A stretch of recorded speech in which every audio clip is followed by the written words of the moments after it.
여러분 안녕하십니까? 윤석열 대통령이 취임 이후 처음으로 정부 세종청사에서 첫 국무회의를 주재했습니다. 후보 시절 약속을 지킨 건데요. 윤 대통령은 국무위원들에게 진정한 지방시대를 열기 위해 국가 균형 발전의 장기적인 비전 마련을 주문했고 세종에서 자주 국무회의를 열겠다고 밝혔습니다. 민주당 일각에서는 사전투표를 앞두고 관권 선거라며 지적이 나왔습니다. 서울방송센터 이선학 기자입니다.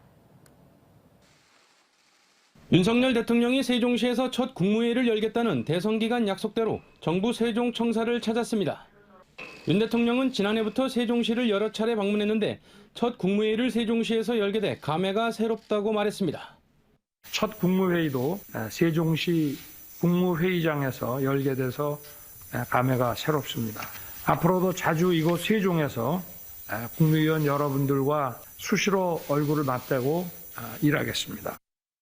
윤 대통령은 이어 새 정부의 6대 국정 목표 가운데 하나가 대한민국 어디서나 살기 좋은 지방시대라며 지역 균형 발전에 대한 의지를 다시 한번 강조했습니다. 어느 지역에 살든 상관없이 우리 국민 모두는 공정한 기회를 누려야 합니다. 이것은 새 정부가 지향하는 공정의 가치이기도 합니다. 특히 지방시대는 인구 절벽의 해법이기도 한 만큼 중장기 전략이 매우 중요하다며 국무위원들이 합심해 지역 균형 발전에 대한 장기적인 비전과 전략을 마련해달라고 당부했습니다. 세종에서 열린 첫 국무회의는 단덕수 국무총리를 비롯해 교육부와 복지부를 제외한 16개 부처 장관이 모두 참여했으며 회의에 앞서 국무위원들에게는 임명장이 수여됐습니다. 윤 대통령은 회의가 끝난 뒤에는 정부 세종청사에 근무하는 직원들을 직접 찾아 기념 촬영도 함께하며 격려했습니다. 6일 지방선거 국민의힘 충청권 4개 시도지사 출마 후보들은 윤석열 대통령의 세종시 첫 국무회의가 초당적 행정 수도 완성의 첫걸음이라며 일제히 환영하고 나섰습니다. 이와 함께 앞으로 대통령 주재 시도지사 지역균형 발전회의 정례화를 비롯해 범부처 통합 메가시티 지원체제 구축 등 지역균형 발전 정책을 제안했습니다. 더불어민주당은 6일 지방선거를 앞둔 세종 국무회의가 충청권 민심에 미칠 영향을 예의주시하고 있습니다. 민주당은 국무회의를 세종에서 여는 취지는 공감하지만 내일부터 시작되는 사전투표 선거에 영향을 미칠 소지가 다분하다는 입장입니다.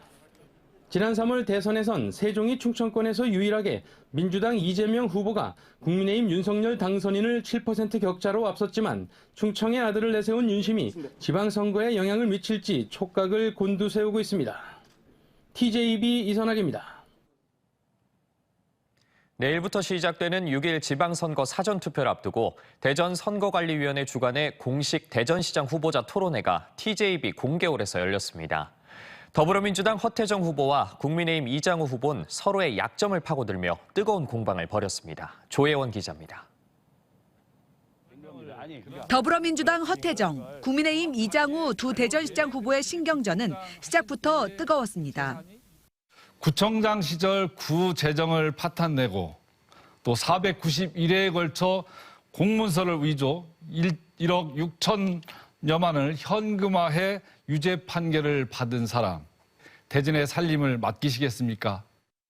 무능하고 무책임하고 무기력한 대전시정을 바꿔주셔야 됩니다. 허태정 시장 4년은 참으로 무책임했습니다. K바이오랩 등 국책사업 유치는 연전연패했습니다. 윤석열 정부의 국정과제인 경남 사천 항공우주청 건립 추진에 대해 허 후보는 지역민들이 반발한다며 이 후보에게 의견을 묻자 이 후보는 중소벤처기업부를 세종으로 빼앗긴 허 후보가 물을 질문이 아니라며 비꼬았습니다. 이 후보의 서울 아파트 소유로 불거진 재산 문제도 다시 부각됐습니다. 대전에 있는 집은 팔고 지금 현재는 서울에 집 한 채를 보유하고 있고 결국 세금도 서울에 내는 이 후보가 대전시장이 될 수 있느냐?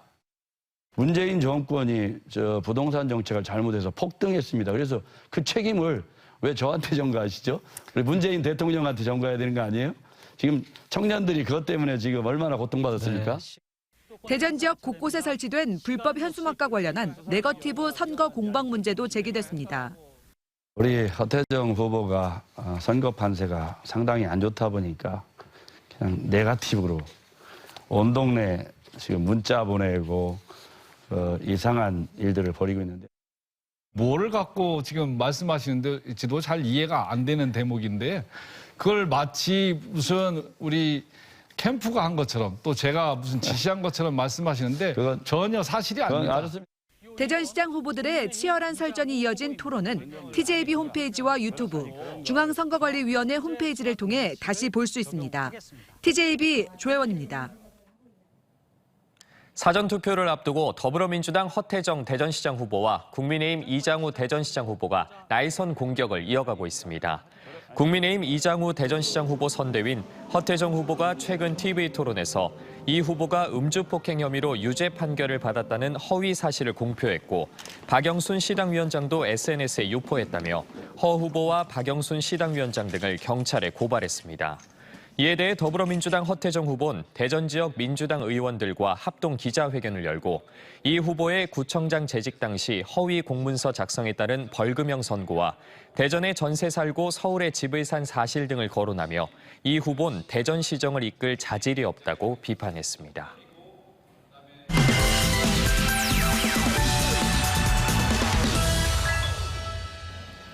6일 지방선거가 이제 엿새 앞으로 다가온 가운데 내일부터는 사전투표도 시작이 됩니다. 충청권은 이번 지방선거 전국 판세를 가릴 격전지로 떠오르면서 여야 지도부가 남다른 공을 들이고 있는데요. 지역별 여론 흐름과 판세를 노동현 기자와 함께 자세히 짚어보겠습니다. 먼저 대전시장 선거 전부터 살펴보겠습니다. 현재 판세 어떻습니까? 민주당 허태정 후보 그리고 국민의힘 이장우 후보가 맞붙은 대전시장 선거, 이 여론조사를 할 때마다 엇갈리는 결과가 나오고 있어서 그야말로 예측 불가의 상황입니다. 저희 TJB와 대전일보가 지난 15일부터 사흘간 실시한 여론조사 결과 살펴보겠습니다. 보시는 것처럼 허태정 후보 38.7, 이장우 후보 48.9%로 오차범위 밖에서 이 후보가 앞섰는데요. 하지만 중앙일보 여론조사에서는 조금 달랐습니다. 허 후보가 오차범위 내에서 이 후보를 조금 앞선다는 결과가 나오고 있는데 허 후보가 가진 현역 프리미엄도 무시할 수 없기 때문에 결과를 예단하기 어려운 상황입니다. 허태정 후보는 정부 예타 사업을 자신의 임기 내 11개나 통과시킨 점을 강조하면서 다시 한번 기회를 달라고 호소하고 있고 이장우 후보는 지난 4년이 무능하고 무책임한 4년이었다며 힘 있는 여당 대전시장이 필요하다고 강조하고 있습니다. 500억 이상 되는 사업들이 11개가 4년 동안에 확정되었습니다. 이게 누가 한 것입니까, 여러분? 누가 한 것입니까? 부산일의 책상 위에 숨는 시장 바꿔주실 거죠? 네! 대전 시민의 이익이 침해되는데도 책상 뒤에 숨는 시장 바꿔주실 거죠? 다만 경쟁이 과열되면서 상호 비방과 흠집내기가 도를 넘고 있다는 지적도 나오고 있습니다. 허 후보는 서울의 아파트를 소유한 이 후보가 대전에 전세살이를 하고 있다는 점과 이 후보의 동구청장 재직 시절 재정을 파탄시킨 점을 주장하며 물고 늘어지고 있습니다. 이에 대해 이 후보는 허 후보의 논문 표절 의혹과 정가를 비롯해서 이른바 발가락 절단과 관련한 병역 기피 의혹을 집중 거론하며 집요하게 파고들고 있는데요. 이런 네거티브 공방이 유권자들의 정치 혐오를 가중시킨다는 점에서 두 후보가 남은 기간만이라도 정책과 공약 대결에 주력해 주었으면 하는 바람입니다. 네, 말씀해 주신 것처럼 정책과 공약 대결이 우선돼야 할 텐데요. 이번엔 충남지사 선거전 한번 살펴보겠습니다. 현재 박빙의 승부가 예측되고 있다는데 어떤가요? 그렇습니다. 이 사자성어 중에 오리무중이라는 표현이 있지 않습니까? 지금 충남지사 선거전을 일컫는 말인 것 같습니다. 두 후보가 오차범위 내에서 엎치락뒤치락하고 있는 짙은 안개 속 상황입니다. 저희 여론조사 결과 살펴보겠습니다. 민주당 양승조 후보가 43.3, 국민의힘 김태현 후보가 45.6%로 두 후보의 지지율 격차가 2.3%에 불과합니다. 다른 여론조사 결과도 한번 살펴보겠습니다. 다른 여론조사에서도 두 후보 간의 지지율 격차가 오차범위 내에서 바짝 붙어있는 상황입니다. TV토론에서는 김 후보가 안희정 전 충남지사 성폭행 사건을 개인 일탈이라고 했던 양 후보의 과거 발언을 꼬집으면서 성인지 감수성 부족을 문제 삼았고 양 후보는 국민의힘 원내대표 선거에 출마하려다 충남지사에 출마한 김 후보를 향해 준비가 안 된 함량 미달의 후보라며 날을 세웠습니다. 양 후보님 발언이 이 피해자에게 큰 상처를 주는 2차 가해가 됐다는 지적에 대해서는 어떻게 생각하십니까? 원내대표 선거에 집중했기 때문에 본인 능력에 비할 때 너무 준비 기간이 짧았다. 또 소리한 공약이다. 충남시장 선거는 지난 17일 양 후보가 코로나19 확진 판정을 받은 가운데 국민의힘 지도부가 지원 유세에 나서는 등 남다른 공을 들이면서 초반 흐름이 국민의힘 김 후보에게 유리하게 전개됐습니다.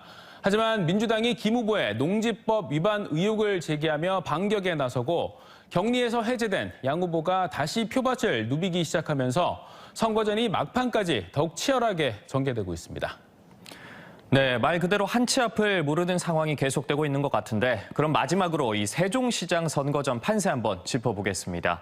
민주당이 압승했던 과거와 달리 이번엔 좀 분위기가 다르다던데 어떻습니까?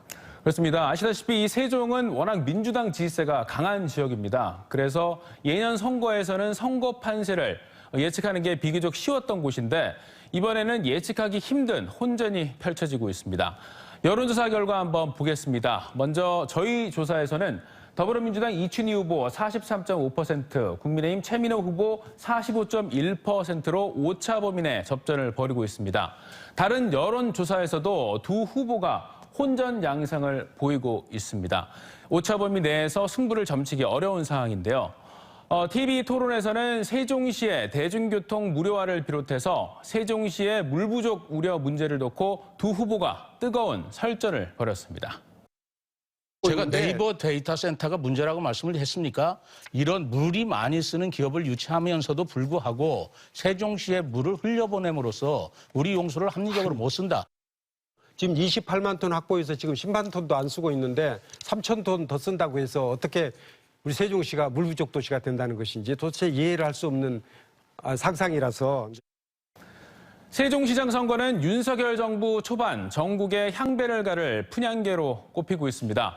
세종을 탈환하겠다는 국민의힘에 맞서서 민주당도 텃밭인 세종시장 선거를 내줄 경우 이번 지방선거 전체 판세에 미칠 파장이 큰 만큼 결코 내줄 수 없다는 절박한 상황입니다. 이제 내일부터 사전투표가 시작되는데 아직 본 선거까지는 엿새 시간이 남아 있습니다. 박빙의 승부가 예상되는 만큼 남은 기간 한 표라도 더 얻기 위한 후보들의 경쟁이 더욱 치열할 전망입니다. 네, 노동현 기자 잘 들었습니다. 네, 이번 선거에는 김태흠 의원의 도지사 출마로 공석이 된 보령 서천 지역 국회의원 재보궐선거도 치러지죠. 판사 출신의 여당 신인급 정치인과 삼선 군수 출신 관록의 야당 정치인이 나왔는데 한치 앞을 모르는 승부가 예상됩니다. 강진원 기자입니다. 한 선곡으로 묶인 보령과 서천은 인접한 바닷가 시군이지만 지역의 성격은 크게 다릅니다. 보령시는 관광이 주력인 반면 서천구는 김 생산 등 어업이 강세인 점. 또 보령은 인구 9만 명대, 서천은 5만 명대로 보령의 표심이 더 크게 작용하는 차이가 있습니다. 최근 총선에서는 국민의힘 김태흠 의원이 3연속 당선됐는데 20대 총선 5.95%포인트에서 21대는 1.73%포인트로 격차가 크게 줄었습니다. 이번 선거는 김태흠 의원이 충남도지사에 출마하면서 이뤄지며 국민의힘 장동혁, 민주당 나소열 후보의 맞대결입니다.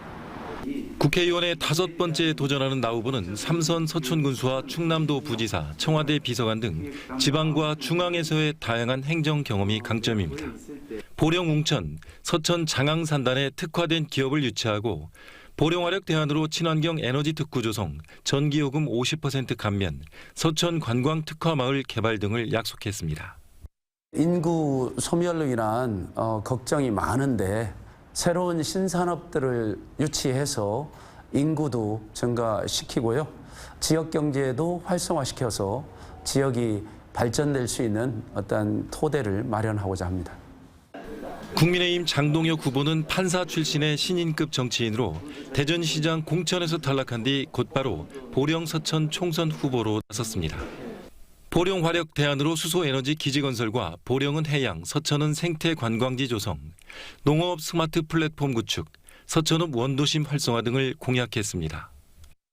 농업 어업 인구가 많은데 최신의 정보통신 기술이나 여러 기술들을 접목한 스마트팜이나 그런 걸 통해서 농어민의 수입을 창출하고 그들의 소득을 증대하는 그런 기초를 닦는 데 노력하겠습니다. 장동혁 후보는 보령에서 초중고를 나왔지만 인지도가 낮은 게 약점이고 마소열 후보는 지역 정가에서 화려한 경력을 가졌지만 인구가 적은 서천 출신인 게 약점입니다. 인물과 공약, 정당, 연고 가운데 어떤 것이 유권자들의 선택 기준이 될지 주목됩니다. TJB 강진원입니다. 대전 서구갑이 지역구인 박병석 국회의장이 제21대 국회 전반기 의장 퇴임을 앞두고 기자회견을 열어 국회 세종의사당은 국가 균형 발전의 중요한 초석이었다며 퇴임 이후에도 국회 세종시대 개막까지 역할을 다하겠다고 밝혔습니다. 박 의장은 임기 중 세종시 국회의사당 설치법을 여야가 한마음으로 처리하고 의견이 다른 법안들도 대화와 타협을 통해 끝까지 중재의 전력을 다했다며 권력을 분산시키고 제도적으로 협치가 가능토록 새 헌법이 필요하다고 강조했습니다. 박 의장은 퇴임 이후 평의원으로 돌아가도 초심으로 돌아가서 국민과 국익을 위해 헌신의 길을 걷겠다고 덧붙였습니다. 사측과 임금 협상이 결렬된 코레일 네트워크스 노동조합이 내일 오전 7시부터 사흘 동안 파업에 들어갑니다. 코레일 네트워크스는 주요 역 매표와 철도 고객센터 상담 업무를 맡는 코레일의 자회사로 전체 직원 1,802명 가운데 노조에 가입한 1,079명이 파업에 참여함에 따라 업무의 일부 차질이 예상됩니다. 대전과 세종, 충남 오늘 밤은 대체로 맑겠습니다. 바람은 다소 강해 내일까지 충남권 대부분 지역에 순간 풍속 초속 15m 내외의 강한 바람이 불겠습니다. 내일도 맑은 날씨가 계속되겠으며 아침 최저 기온은 12에서 16도, 낮 최고 기온은 22에서 27도 분포로 오늘과 비슷하겠습니다. 기상청은 낮과 밤의 기온차가 15도 안팎으로 매우 크게 벌어지겠다며 건강관리에 주의를 당부했습니다.